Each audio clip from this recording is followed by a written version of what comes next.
Hi, you guys. Welcome back to Audrey's reading area. Alexa, what time is it? The time is 5:02 p.m. Sorry. All right. Stop. Thank you guys for joining me again. Today is what? What's today? It's Wednesday, so it's what?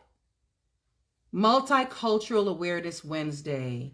Please forgive me if you see eyes watering or anything. I have been under the weather today, not really feeling so good, but I had to pull myself up to do this because the show must go on.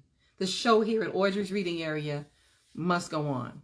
So after this, I'm gonna jump back into bed. Anyway, thank you guys again for joining me here at Audrey's reading area. Please subscribe. Please, you might as well. Thank you. Since it's Multicultural Awareness Wednesday, I have another fun and exciting book for you guys. It's called The Story About Ping. The Story About Ping. It's by Marjorie Flack and Kurt Weiss. By Marjorie Flack and Kurt Weiss. It says, once upon a time, there was a beautiful young duck named Ping. Ping lived with his mother and his father and 2 sisters and 3 brothers and 11 aunts and 7 uncles and 42 cousins. That kind of sounds like my family. Their home was a boat with 2 wise eyes on the Yangtze River. The Yangtze River. Each morning as the sun rose from the east, Ping and his mother and his father and sisters and brothers and aunts and uncles and his 42 cousins all marched one by one down a little bridge to the shore of the Yangtze River. I hope I'm pronouncing that right. All day they would hunt for snails and little fishes and other pleasant things to eat. But in the evening, as the sun set in the west, la la la la lay would call the master of the boat. Quickly, Ping and all his many family would come scurrying quickly. They would march one by one up over the little bridge and onto the wise-eyed boat, which was their home on the Yangtze River. Ping was always careful, very careful not to be last, because the last duck to cross over the bridge always got a spank on the back.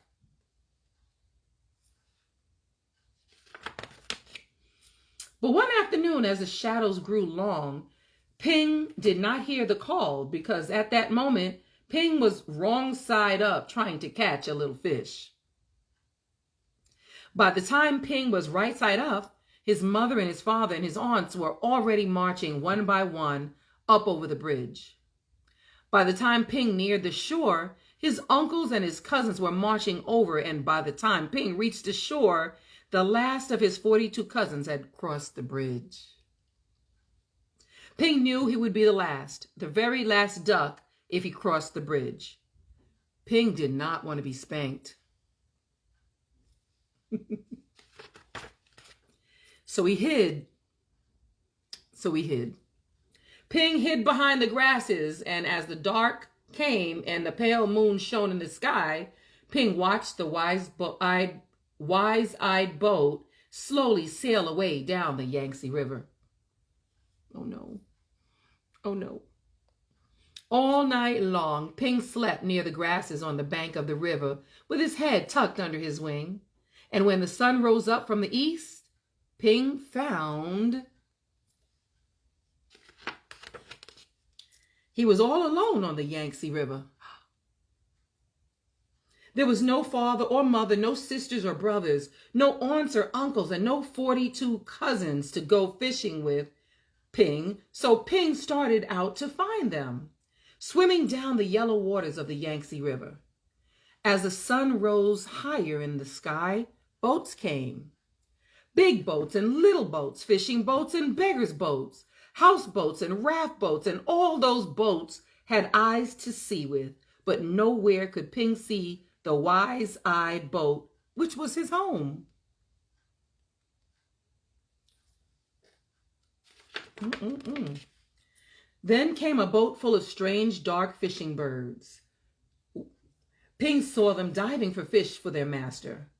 As each bird brought a fish to his master, he would give it a little piece of fish for pay. Closer and closer swooped the fishing birds near Ping. Now Ping could see shining rings around their necks. Rings of metal made so tight the birds could never swallow the big fish they were catching. Swoop, splash, splash, the ringed birds were dashing here and there all about Ping, so down he ducked and...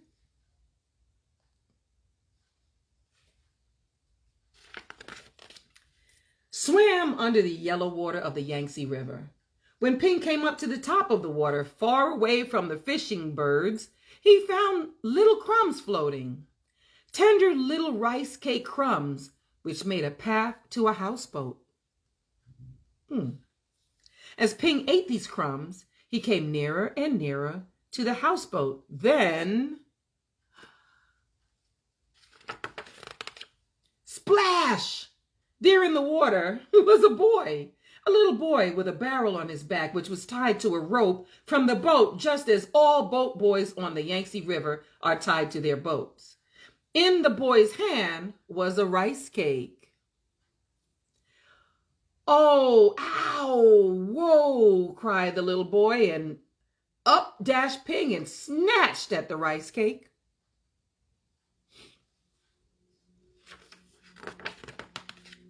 Quickly, the boy grabbed Ping and held him tight. "Quack, quack, quack, quack," cried Ping.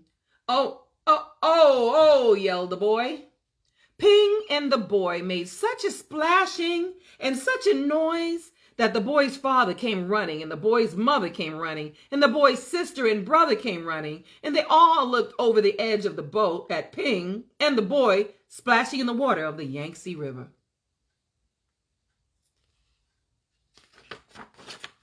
Then the boy's father and mother pulled at the ropes, which was tied to the barrel on the little boy's back. They pulled, and up came Ping and the...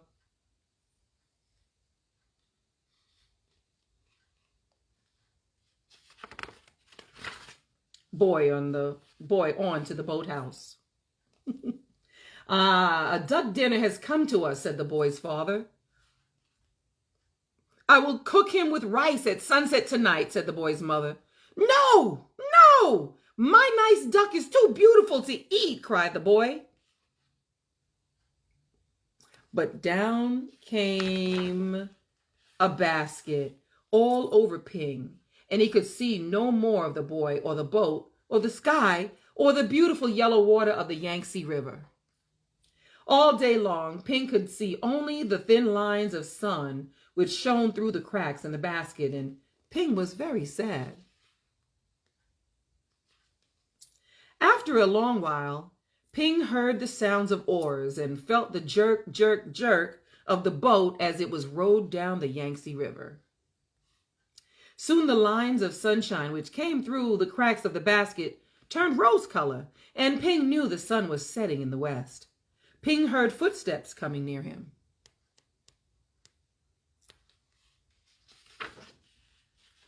The basket was quickly lifted, and the little boy's hands were holding Ping.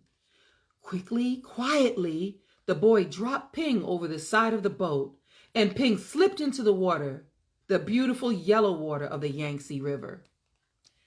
Then Ping heard this call, "La, la, la, la, lay."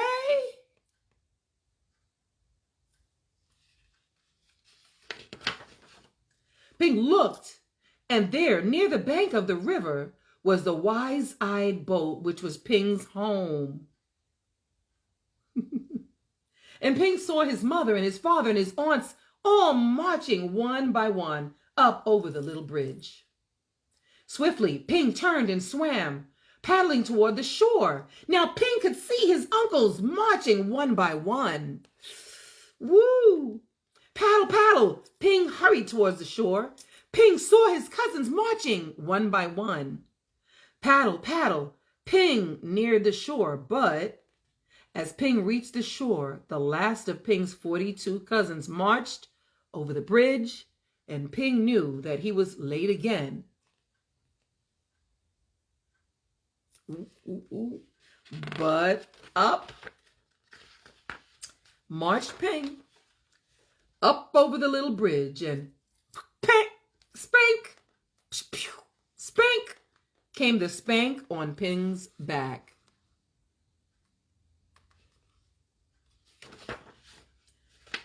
Then, at last, Ping was back with his mother, his father, his 2 sisters, and 3 brothers, and 11 aunts and uncles, and 7 uncles, and 42 cousins. Home again on the wise-eyed boat on the Yangtze River. The end. Now, I'm sorry if I mispronounced the river. Yangtze, Yangtze River. So if I pronounce it incorrectly, I apologize in advance.